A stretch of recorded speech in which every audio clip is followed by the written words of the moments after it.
네, 이청 수련회 중에 질의받는 시간이 있었는데요. 한 청년이 이렇게 질문을 했습니다. 목사님, 다음 생이 있다면 사모님을 다시 만나실 건가요? 라고 물었는데 저는 망설임 없이 네 라고 대답을 했습니다. 우리 남자 형제분들, 그런 질문이 올 때는 질문을 다 듣기도 전에 빨리 대답하는 순발력이 필요합니다. 아멘. 네, 여러분, 제 영혼의 구원자가 예수님이라면 제 결혼 생활의 구원자는 제 아내가 아닐까, 이런 생각이 들 정도로 아내 같은 사람이 없다라고 지극히 주관적으로 생각을 하고 있습니다. 제 꿈이 하나 있다면 결혼 생활을 할수록 지금은 더 아내가 사랑스러워지는데 하면 할수록 더 사랑스러워지고 마지막 노년에 머리가 하얗게 되어서 이 아내 손을 붙들고 함께 같이 다정하게 걸어가는 게 제 꿈 중에 하나입니다. 물론 노부부가 되어서도 좋은 관계를 유지하는 것, 이 부부의 좋은 관계를 유지하는 게요, 생각처럼 쉽지는 않습니다. 부부가 날이 갈수록 더 사랑해지는 것, 이게 되게 쉬운 길이 아니라는 것이죠. 단순히 감정만으로 이룰 수도 없는 일이고 자연스럽게 이루어지는 현상도 아닙니다. 그러면 어떻게 이 부부관계가 날이 지날수록 가까워질 수 있느냐? 그 안에는요, 반드시 노력이 필요하다는 사실입니다. 그래서 제 평생 기도 제목 중 하나가 무엇이냐? 아내를 더 사랑하게 해달라는 게 제 일평생의 기도 제목 중 하나입니다. 이런 얘기 재미있나요? 없나요? 모르겠어요. 제가 조금 더 얘기를 하면, 제가 이 사역이 바쁘다는 일로 솔직히 집안일을 거의 안 합니다. 네, 되게 다정하게 보이고 되게 자상한 남편으로 보일지 모르겠지만 제가 요즘 거의 못하고 있습니다. 다른 목사님들은요, 화장실 청소도 하고요, 와이셔츠도 혼자 다려 입고 설거지도 해준답니다. 근데 저는 청소도 안 하고요, 설거지도 안 한 지 오래됐고요, 대신 식세기를 사줬습니다. 그리고 와이셔츠도 늘 아내가 다려줍니다. 가끔 아내가 이제 사모님들 모임에 가요. 그런데 그런 얘기를 들을 때마다 와서 저에게 이야기합니다. 내가 너무 봐줬어. 김영태 좀 쪼여야 되겠어. 이렇게 이야기를 해요. 그렇게 말은 하지만 제가 좀 이내 안쓰럽나 봅니다. 그래도 군말 없이 저를 잘 도와주고 이 가정 사역에 제가 사역에 충실할 수 있도록 아내가 가정 일들을 많이 해주며 도와줍니다. 이렇게 이야기하고 끝내면요, 제가 진짜 못된 놈이 되는 거예요. 그래서 저도 나름대로 노력을 합니다. 지난 수요일 예배가 이제 한 10시쯤 끝나거든요. 그럼 이제 정리하고 가면 집에 들어가면 이제 9시 반이 10시 반이 이제 조금 넘습니다. 제가 이제 얼마나 피곤하겠어요, 그죠? 피곤해갖고 이제 옷을 갈아입는 중에 아내가 저에게 한마디 했습니다. 영태야, 떡볶이 먹고 싶다. 떡볶이 해와라. 이러는 거예요. 옷을 벗고 있는데. 그래서 아무 말 없이 해드렸습니다. 그 늦은 시간에 혼자 실컷 떡볶이를 드시고 나시더니 제 다리에 와서 눕습니다. 이게 무슨 사인이냐면요, 이제 주물러라, 이 사인입니다. 등을 주물러 드려요. 넷플릭스를 켜고 취향에 맞는 프로그램을 켜드린 다음에 안마가 시작됩니다. 최근에는 하도 많이 주물렀더니요, 여러분 이제는 이 1, 2분만 안무를 하잖아요. 여기 아구가 아픕니다. 얼마나 많이 주물렀든지. 그래도 주물러주고 군말 없이 잘 지켜 행하고 있습니다. 여러분 이렇게 얘기 들으면 어떤 느낌일지 모르겠지만 되게 다정해 보이지 않나요? 네, 저희 보면 재밌습니다. 무엇보다 아내에게 고마운 점은 제 모든 상황과 사역의 그런 모든 환경들을 이해해 주는 게 고맙고, 저도 그런 아내의 마음을 고마워할 줄 알고 그리고 노력해 주려고 노력을 하고 있습니다. 아내는 물론 저에게 맨날 이야기합니다. 당신은 시키는 것만 한다. 근데 저는 시키는 건 잘합니다.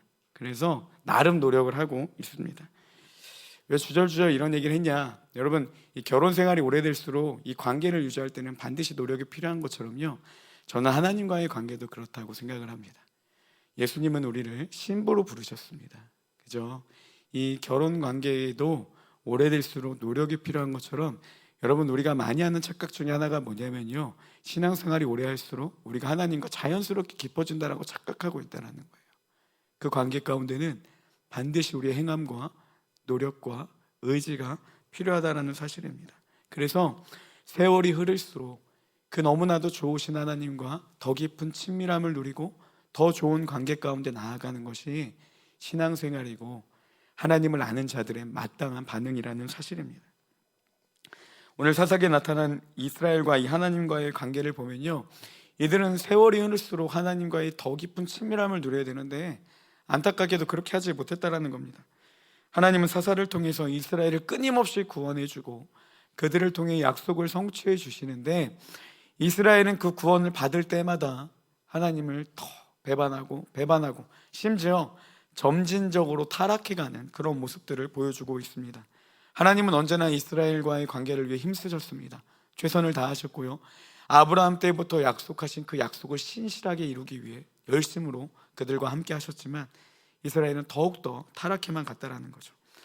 오늘 말씀을 좀 사사기 시대를 이해하기 위해서는요, 여러분 이스라엘을 좀 세 개의 이 세대로 구분해서 볼 필요가 있는데요, 첫 번째는 이 출애굽 세대, 두 번째는 가나안 세대, 그리고 세 번째는 이 사사기 세대로 제 나름대로 구분을 해봤습니다. 그래서 좀 나눠보려고 합니다. 첫 번째 이 출애굽 세대를 보면요, 이들은 누구냐면 하나님이 이제 모세를 부르시죠. 그리고 이제 이집트에서 종노릇하던 그 이스라엘의 고통을 하나님이 들으시고 그들을 건져내시기로 합니다. 아브라함과 야곱과 이삭과 했던 그 약속을 기억하셔서 이제 그들을 약속의 땅으로 이끌기를 원하신다라는 거예요. 그래서 애굽 땅에서 그들을 건지십니다. 자, 이제 가나안 땅에 그 약속의 땅에 앞에 섰는데 정탐꾼을 보냈는데 그 약속을 믿지 못하고 이스라엘이 하나님을 불신하게 되죠. 그들의 불순종으로 인해서 이들은 약속의 땅을 보고도 밟지 못하고 뒤로 돌아 40년이라는 광야 생활을 하게 됩니다. 그러니까 어떻게 보면 안타깝게 불순종으로 그 약속을 이루지 못한 세대가 이 출애굽 1세대입니다. 그리고 이제 출애굽 세대가 지나갑니다. 40년이라는 광야 생활 가운데 이 1세대들이 모두 죽고 오직 여호수아와 갈렙만이 남고 다음 세대가 세워집니다. 하나님은 모세에 이어서 두 번째 지도자로요, 이 여호수아를 세우십니다. 그리고 요단을 건너 이 가나안 땅을 차지하라 이렇게 말씀하고 계세요. 이들은 1세대의 불순종으로 인해서 약속을 쟁취하지 못한 것과 달리 그들은 오랜 수건이었던 이 약속의 땅을 차지하게 됩니다. 그래서 이 여호수아를 통해 그들이 가나안 땅을 점진적으로 점령해 가는 것을 볼 수가 있습니다. 훗날 이 여호수아는요, 이스라엘 백성들에게 결단을 촉구하는데요, 이 여호수아 24장 14절 15절 말씀인데 우리 같이 한번 읽어보겠습니다. 우리 함께 읽겠습니다. 그러므로 이제는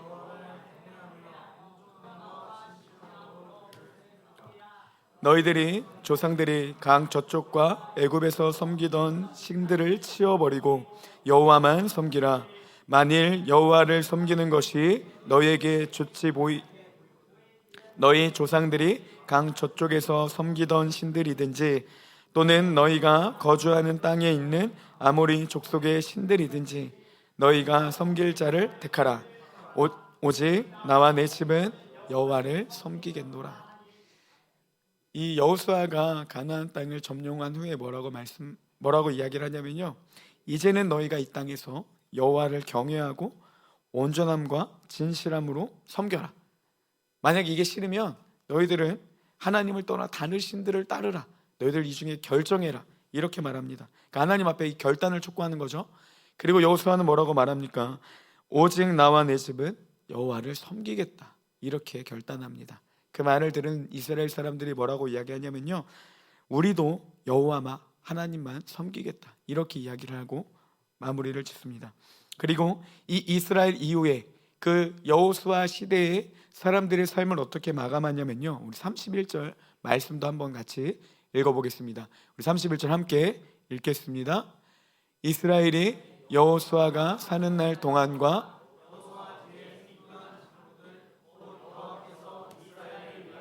행하신 모든 일을 아는 자들이 사는 날 동안 여호와를 섬겼더라. 네, 어떻게 마무리하고 있습니까? 그들은 하나님을 신실하게 섬겼더라. 이렇게 말을 하고 있습니다. 심지어 사는 날 동안 여호와를 섬겼다. 그들은 평생에 여호와를 섬기며 그 땅에 거주했던 것을 볼 수가 있습니다. 1세대가 불순종으로 하나님을 떠났다면, 그리고 광야의 길이라는 아픔을 겪었다면, 2세대는요 이 하나님과 친밀함을 누리는 세대였습니다. 그래 이제 오늘 말씀이 사사기에 나타난 세대가 이제 세 번째 세대입니다. 이들은요, 이 세대가 온전히 이루지 못한 그 아직 남아있는 점령하지 못한 약속의 땅을 점령해야 했습니다. 여러분 오해하지 않으셔야 될게요. 이 세대가 하나님의 말씀에 불순종해서 다 점령하지 못한 게 아니라 하나님은 가나안 땅을 한순간에 점령하라는 것이 아니라 점진적으로 점령할 것을 말씀하셨습니다. 왜냐하면 여러분 다 해놓은 상태에서 이스라엘 백성들이 인원이 적기 때문에 그 땅이 황무지로 바뀌게 되고 또 그래서 맹수들이 그곳 가운데 오면 너희들이 해를 입을 때이기 때문에 하나님은 점진적으로 이 가나안 땅을 점령하라고 말씀하셨습니다. 그래서 이제 세 번째 세대가요, 남아있는 이 가나안 땅을 점령하는 모습이 오늘 말씀에 나타나는 모습입니다. 이 세대의 가르침을 본받고 이 세대의 삶을 배웠던 그들은요, 당연히 하나님을 더 깊이 따르고 또 남아있는 땅들을 점령하며 하나님을 섬기고 오히려 더 깊이 사랑하는 그 관계 가운데 나아가는 게 정상인데, 문제는 뭐냐? 그들은 그렇게 하지 못했다라는 겁니다. 여러분 사사기에서 이들을 어떻게 평가하냐면요, 먼저 2장 10절에 보면 이렇게 평가합니다. 그 세대의 사람들도 그 조상들에게로 돌아갔고, 여기에서 말하는 그 세대의 사람들은 이 여호수아와 그와 함께한 이 장로들의 세대를 말합니다. 그러니까 그들이 돌아간 이후에 이 다음 세대, 이 3세대를 어떻게 평가하고 있냐면요, 이후에 보니까 그 후에 일어난 다른 세대는 여호와를 알지 못하며 여호와께서 이스라엘을 위하여 행하신 일도 알지 못하였더라, 이렇게 표현하고 있습니다.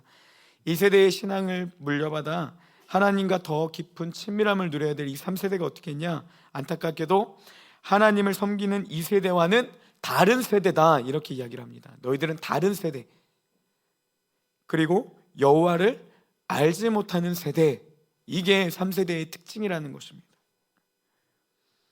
그리고 점점 타락해서 그들은 하나님과의 정말 너무나도 그 멀어져 버린 그 관계 가운데 엄청난 타락의 길을 걷게 됩니다.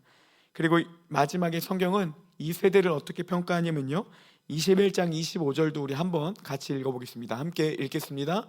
그때에 이스라엘이 왕이 없으므로, 특징 두 가지가 있습니다. 첫 번째 뭐냐? 왕이 없었다라는 겁니다. 여러분 하나님이 이스라엘과 언약을 맺으실 때 뭐라고 말씀하시냐? 너희가 내 말을 듣고 지켜 행하면 나는 너희의 하나님이 되고 너희는 내 백성이 될 것이다 라는 거 말씀하셨습니다. 그러면 이스라엘의 왕은 누구십니까? 하나님이 되셔야 돼요. 근데 오늘 말씀에는 뭐라고 이야기합니까? 이스라엘은 왕이 없었다라는 겁니다. 다시 말하면 어떻게 표현할 수 있습니까? 하나님이 그들의 왕이 아니셨다라는 겁니다. 그리고 하나님의 왕 자리를 잃어버린 이스라엘이 어떻게 행동했는지를 표현하고 있냐면, 각자의 소견에 옳은 대로 행하였더라. 여러분 약속의 땅에서 하나님과 거룩한 삶을 살아가는 게 이스라엘의 삶의 방식, 살아야 될 방법이었습니다. 그 땅에 양식을 본받지 말고 내 말을 지켜서 순종해라, 이게 하나님이 가나안 땅을 주시고 그들에게 요구한 삶의 양식이었다라는 거예요. 그러니까 이스라엘은 가나안 땅을 점령한 후에 하나님의 말씀에 따라 거룩한 삶을 살아가야 됐습니다. 근데 이들이 어떻게 합니까? 그들을 통치하는 하나님을 잃어버리고 하나님의 말씀에 따라 살아가는 게 아니라 자신의 소견에 오른 대로, 그러니까 내가 생각해서 이거 맞다, 이렇게 가는 게 맞네, 자기들 마음대로 살아갔다는 겁니다. 무분별하고 무질서한 삶이 그들 가운데 나타났다는 겁니다. 평생에 하나님을 섬겼던 이스라엘, 믿음을 지키며 약속의 땅을 걸어가고 점령했던 이스라엘이 왜 이토록 타락의 길을 걷게 됐냐는 것이죠. 그 근본적인 이유가요, 이 1장에서 잘 나타나 있습니다. 오늘 사사기 1장은요, 이 남아있는 가나안 땅을 정복하는 이스라엘의 모습이 담겨 있는데요, 하나님은 이렇게 말씀하셨어요. 그 약속을 어떻게 해주셨냐면 여호수아에게 이렇게 말씀하셨습니다. 1장 3절에 보니까 내가 모세에게 말한 바와 같이 너희 발바닥으로 밟는 곳은 모두 내가 너희에게 주었노니 라고 합니다. 하나님은 그 땅을 이미 너희에게 주었다, 이렇게 말씀하세요. 들어가기 전에 뭐라고 말씀하시냐? 이미 주었다. 그 주었다라는 확신을 가지고 이스라엘은 그 땅을 취하면 되는 거였습니다. 6절에도 보겠습니다. 우리 6절 말씀을 함께 읽겠습니다. 강하고 담대하라, 너는 내가 이 백성에게 차지하게 하리라. 내가 주었으니까 너희는 강하고 담대하라. 강하고 담대한 마음을 갖고 조상에게 주리라 한 그 땅을 이 백성에게 차지하게 하라. 이렇게 말합니다. 강하고 담대함으로 약속을 붙들고 나아가라, 이렇게 얘기해요. 그리고 실제로 이 세대는 그 약속을 누리는, 그 축복을 누리는 자들이었습니다. 그렇지만 이 사사기 시대는 어떡하냐? 이제 남아있는 땅을 정복하는데요, 이들의 정복하는 방법이 오늘 말씀에서 어떻게 표현하고 있냐면 19절에 보니까요, 그들을 쫓아내지 못하였으며, 21절에도 쫓아내지 못하였으므로, 27절에도 보니까요, 쫓아내지 못하매, 28절에도 쫓아내지 아니하였더라, 29절도요 쫓아내지 못하매, 30절에도 쫓아내지 못하였으므로, 31절 쫓아내지 못하고, 32절도 쫓아내지 못함이었더라, 33절에도요 쫓아내지 못하고. 계속 반복되는 말이 뭡니까? 그 땅의 가나안 백성들을 쫓아내지 못했다라는 겁니다. 하나님이 뭐라고 약속하셨어요? 이미 너희에게 주었으니 차지하라라고 말씀하셨습니다. 그 가나안 땅의 모든 사람들을 몰아내고 차지하라라고 했는데, 오늘 말씀에 이들이 어떻게 합니까? 땅을 취하기는 했는데 쫓아내지 못했다라는 겁니다. 그러면 이들의 그 행실을 향해 하나님 뭐라고 말씀하시냐면, 조금 긴데요, 우리 사사기 2장 1절에 3절 말씀을 함께 보겠습니다. 제가 읽겠습니다.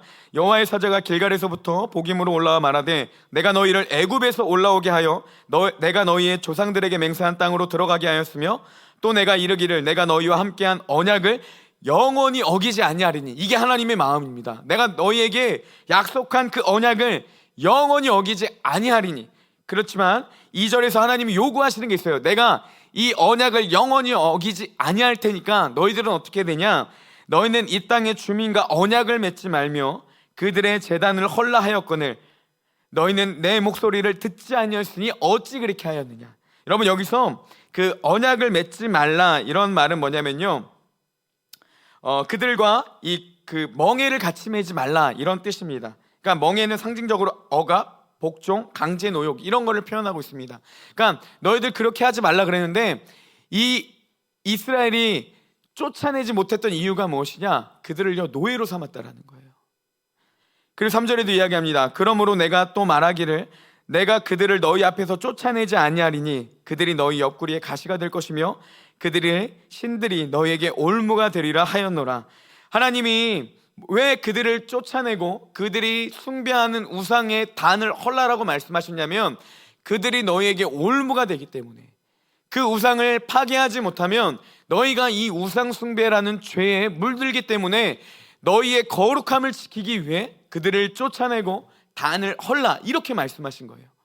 이 약속을 이행할 테니까 야, 너희들 그 가지고 있는 너희들을 유혹하는 가나안의 모든 문화를 버리고 우상으로부터 너희를 지키기 위해서 그 모든 것들을 다 쫓아내라, 이렇게 말씀하셨는데 이들은요 그렇게 하지 않았다는 겁니다. 그래서 주님 말씀하시죠. 너희가 내 목소리를 듣지 아니하였으니. 가나안 사람들은요, 이스라엘 사람들은요, 자기들이 이 가나안 땅 정복의 성공이라고 생각했습니다. 왜냐하면 쫓아내진 않았지만 그 땅을 취하기는 했다라는 거예요. 하나님이 약속하신 약속의 땅에 들어갔습니다. 그리고 그들을 이겼어요. 그러니까 이 약속의 축복을 자기들이 받았다라고 생각을 했습니다. 그렇지만 주님은 뭐라고 말씀하시냐면 너희가 내 목소리를 듣지 아니하였다. 그래서 너희들이 그 쫓아내지 아니한 일로 어떤 결과가 이루어지냐? 너희 옆구리에 가시가 될 것이며 그들의 신들이 너희의 올무가 되리라. 여러분, 이스라엘 역사를 실제적으로 보고 사사기를 보면 알 수 있는 게 무엇이냐? 이들을 끊임없이 주변 국가들이 괴롭히기 시작하고요, 그리고 이 우상 숭배가 구약 시대 내내 이스라엘을 괴롭히는 문제 중에 하나였다는 사실입니다. 그럼 오늘 말씀이 우리에게 분명하게 전해주는 건 무엇입니까? 이 적당히 타협하면서 하나님의 말씀을 순종하겠다라고 착각하는 사람들, 어느 정도는 순종하지만 어느 정도는 내 마음대로 판단해서 살아가는 사람들, 이게 불순종이라는 겁니다. 이스라엘은 자신들이 순종했기 때문에 땅을 취했다라고 생각했지만 하나님의 평가는 달랐어요. 뭐냐? 너희들이 내 말을 청종하지 않았다, 듣지 아니하였다, 불순종했다, 이렇게 말씀하십니다. 이런 작은 불순종들이 들어가기 시작하자 결국 그들에게 올무가 되어서 이들의 마지막은 어떻게 끝이 맺냐? 왕이 없어서 자기의 소견대로 행하니라. 하나님의 다스림을 전혀 받지 못하고 말씀의 진리를 가졌음에도 분별력을 잃고 엉망인 상태의 모습에 빠져있는 이스라엘의 모습을 여지없이 보여주고 있습니다. 여러분, 교회가 무너져가고 성도가 약해지는 이유가 바로 여기에 있는 겁니다. 하나님의 말씀을 따르기는 하지만요, 자신이 더 유익할 것을 먼저 분별한 후에 따진다는 거죠. 이스라엘이 그들을 쫓아내지 못한 이유가 무엇이겠습니까? 얘네들을요 쫓아내는 것보다 노예로 쓰는 게 더 낫겠거든요. 자신들이 가나안 땅에서 이 가나안 백성들을 노예로 쓰면 더 편안한 삶을 살겠거든요. 그러니까 자신의 마음대로 하나님은 쫓아내라고 했는데 쫓아내지 않고 그들을 억압하고 노예로 삼아버린 일들을 행했다는 겁니다. 그리고 그것이 심지어는 더 큰 축복이다, 이렇게 스스로를 생각했다라는 거예요. 이런 반쪽짜리 순종, 타협하는 순종이요 결국 이스라엘을 파멸로 이끌었다라는 사실입니다. 성경의 수많은 축복과 약속이 내 삶에서 이어지지 않는 이유는 간단합니다. 여러분, 우리가 세상과 타협하고 하나님은 응하지 않는 순종에 우리가 타협하기 때문이라는 사실이에요. 내가 충분히 생각해보고 하나님의 말씀을 따를 것인지, 이것은 내게 이득이 되지 않아, 이렇게 먼저 평가를 한 후에 하나님의 말씀에 대해서 이건 나에게 이롭다, 이것만 우리가 행하고 있다는 사실입니다. 이렇게 살아가니 하나님의 약속이 나와 점점 상관이 없는 말씀으로 다가오게 되고 우리는 점점 우리도 모르는 사이에 타락의 길을 걷게 된다라는 것입니다. 예수님을 믿는다라는 것은요 모든 것을 버린다라는 것입니다. 나는 죽고 예수로 사는 삶, 이게 그리스도인의 삶이라는 겁니다. 내 삶의 일부를 드리는 것은요 결국 하나님의 뜻이 아니라는 거예요. 저는 이 말씀을 평생 외우면서 우리의 마음 깊이 새겨야 될 말씀이라고 생각합니다. 갈라디아서 2장 20절 말씀인데요, 그리스도인은 이런 사람들입니다. 우리 같이 한 목소리로 읽어보겠습니다. 내가 그리스도와 함께 십자가에 못 박혔나니 그런즉 오직 내 안에 그리스도께서 사시는 것이라.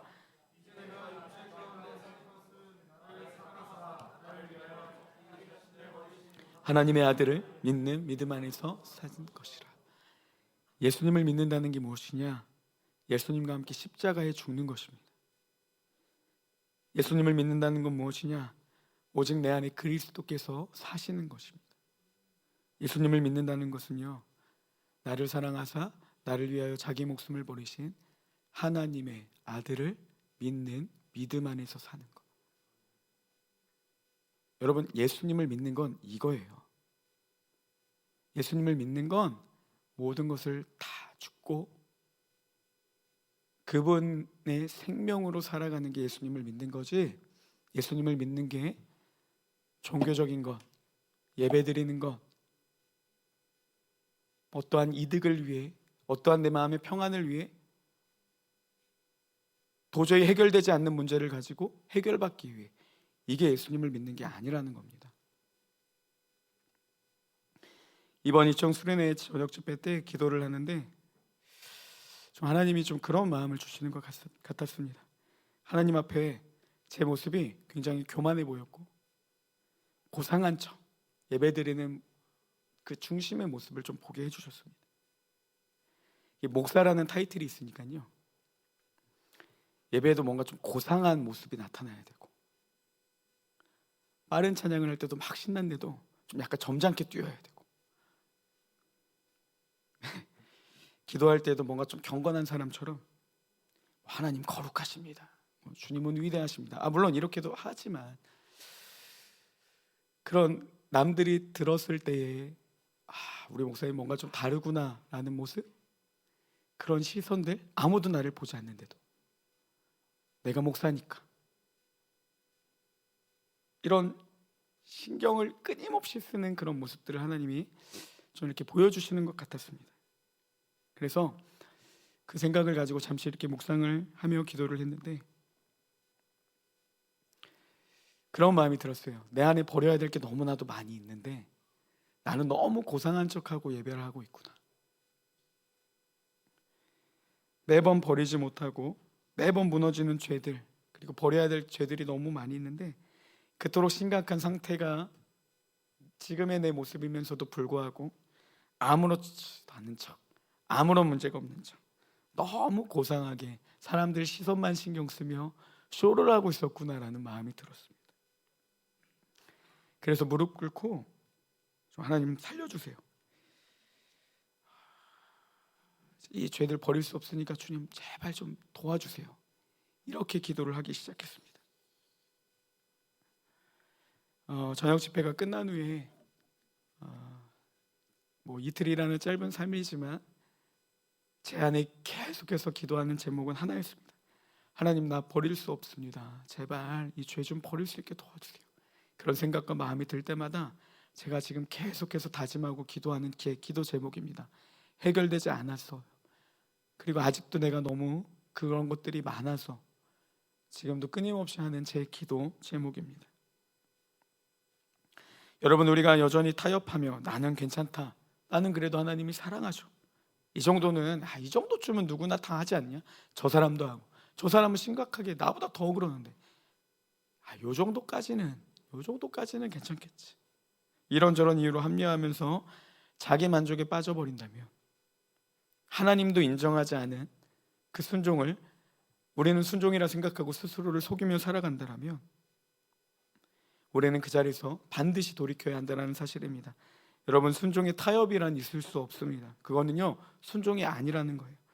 자기만 순종이라고 생각하는 큰 착각이라는 사실입니다. 우리는 죄의 모양이라도 버려야 될 뿐만이 아니라 가벼운 죄, 내가 생각하는 가벼운 죄라 할지라도 그것은 반드시 해결을 받아야 된다는 겁니다. 이거를 방치한다면요, 여러분, 이스라엘 역사가 우리에게 확실히 보여주는 게 무엇입니까? 너도 그럴 수 있다는 겁니다. 나도 그럴 수 있다는 거예요. 왕이 없으므로 자기 소견에 옳은 대로 행하는 것.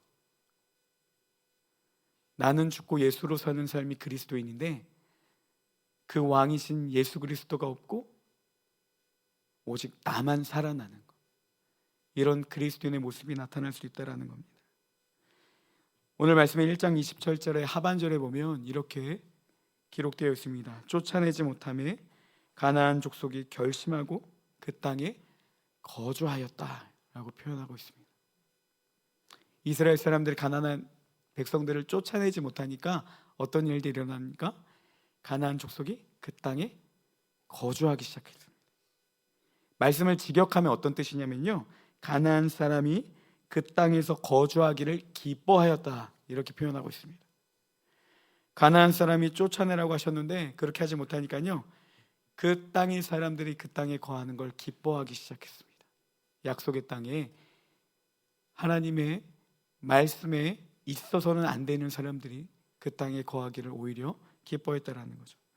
여러분, 우리가 죄를 쫓아내지 못하면요, 죄가 우리 안에 들어오는 걸 기뻐한다라는 것, 이것을 늘 기억해야 됩니다. 심지어 28절에는 이렇게 기록되어 있습니다.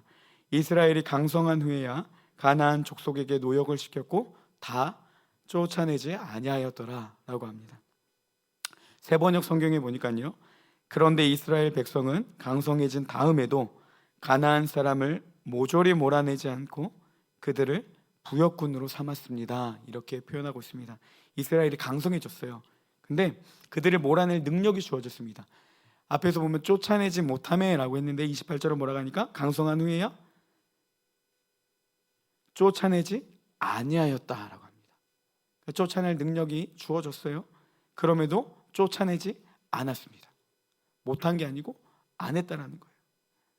왜 그랬을까요? 부역군으로 삼기 위함, 노역을 시키기 위함이었다라는 것이죠.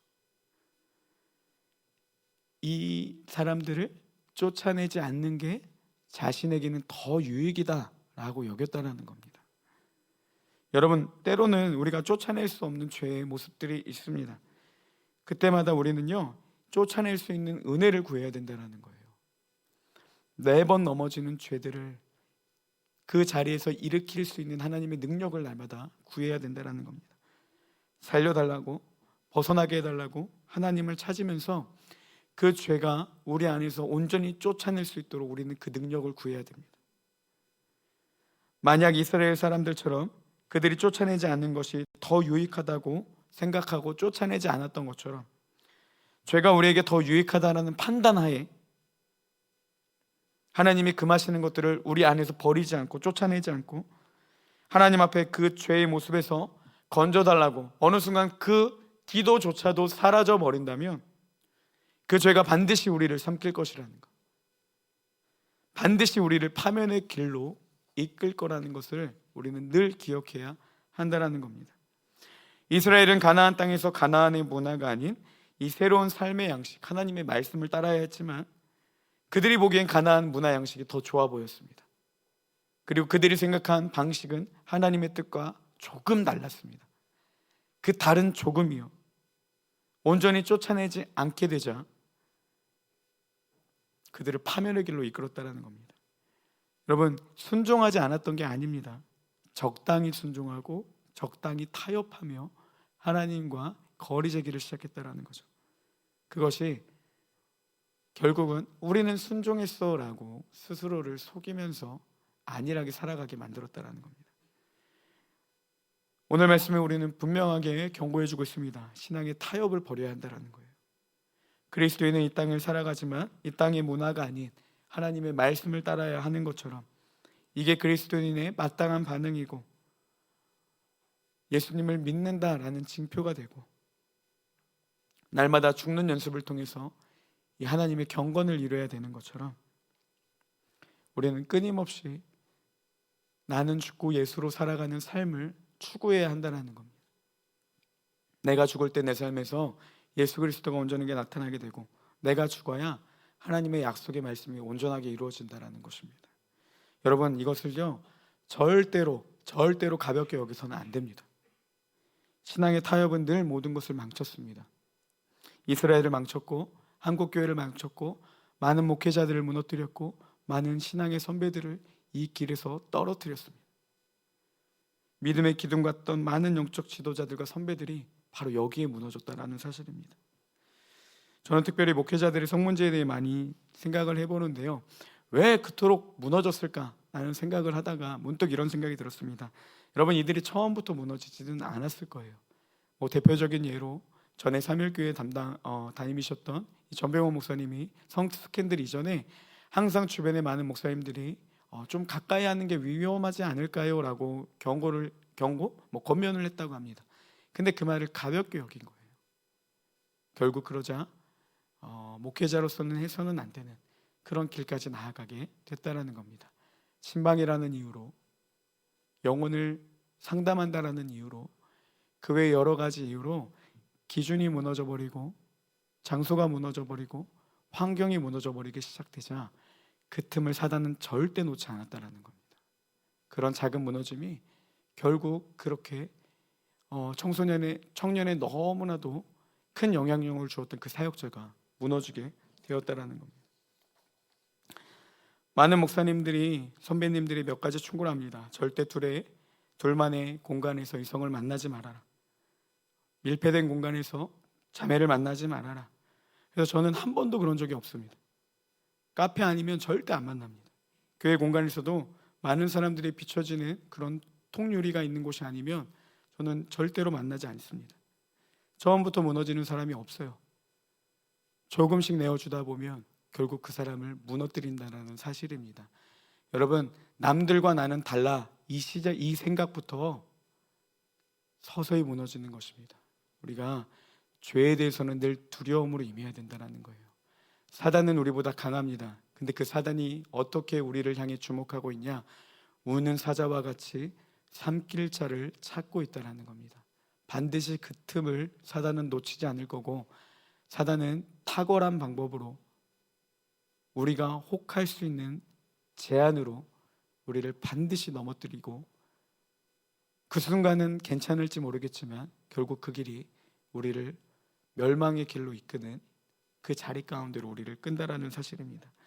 우리가 이 시간에 스스로를 돌아보며 신앙을 점검해보며 나아갔으면 좋겠습니다. 혹시라도 여전히 타협하고 있는 죄의 모습은 없는지, 그러면서도 나는 괜찮다고 하나님의 평가가 아닌 스스로가 자신의 그 신앙을 위로하고 평가하고 있지는 않은지, 우리의 삶의 모습들을 날마다 돌아보며 오늘 시간 찬양하고 기도할 때에 우리의 신앙을 점검해보고 나아가는 그런 시간이 되기를 소망합니다. 그래서 더 늦기 전에 다시 하나님께 나아가 나는 죽고 예수 그리스도로 살아가는 우리 모든 청년들이 되기를 주님의 이름으로 축복합니다.